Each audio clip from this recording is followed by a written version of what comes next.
Welcome to VV9 news channel. NTR జిల్లా పెనగంచిప్రోలు మునేటి నుండి అక్రమంగా 24 గంటలు పగలు రాత్రి తేడా లేకుండా అక్రమంగా ఇసుక రవాణా చేస్తున్నారు. శుక్రవారం ఆదివారాలలో అమ్మవారి యొక్క భక్తులు తండోపతండాలుగా తరలి వస్తారు. అమ్మవారి దేవాలయ ప్రాంగణంలోనే కాకుండా మున్నేటి అవతల ఒడ్డునున్నటువంటి తోటల్లో కూడా వారు అమ్మవారి యొక్క పూజలు నిర్వహించుకొని కైంకర్యాలు పూర్తి చేసుకుంటారు.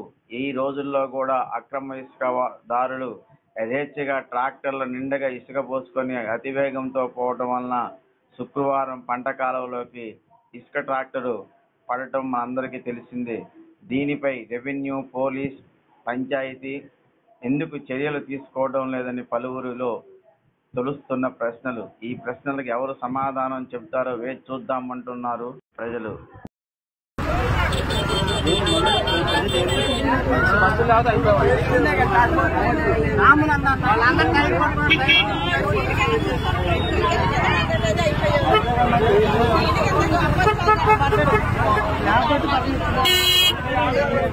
చాలా అదృష్టం యాభై సరిపోయింది. పైపోయినా కొడుకులకి ఇన్సిడెంట్ ఎక్కింది. నా కొడుకులకి ఫ్లైట్లు పోయినట్టే ప్రతి లంచా కొడుకు రోడ్డు మీద ఏమి రాబట్టి సరిపోయింది. బతికిండు కల్లంపల్లి అనడమే కదన్నా లంచడుగులో వాడు తెచ్చేదే లేదా, పక్కన తెచ్చేదే లేదా. అమ్మ ఇసుక మప్పుకి దొంగ నా కొడుకులు సచ్చేవాడు అసలు మేము లేకపోతే ఇప్పుడు ఉన్నాయి. కల్లం పిల్లలకి యోగం ఉంది, వాళ్ళు కాక యోగం ఉండబట్టి బతికిండు. ఈడే ప్రతి లంచోడికి అంటే కట్ట మీద ఇసుకొచ్చుకోడు ఉరుకుడే.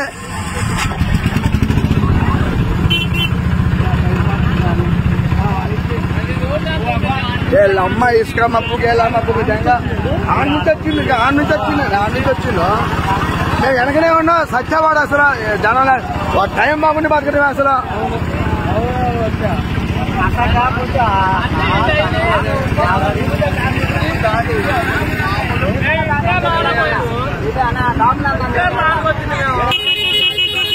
పడి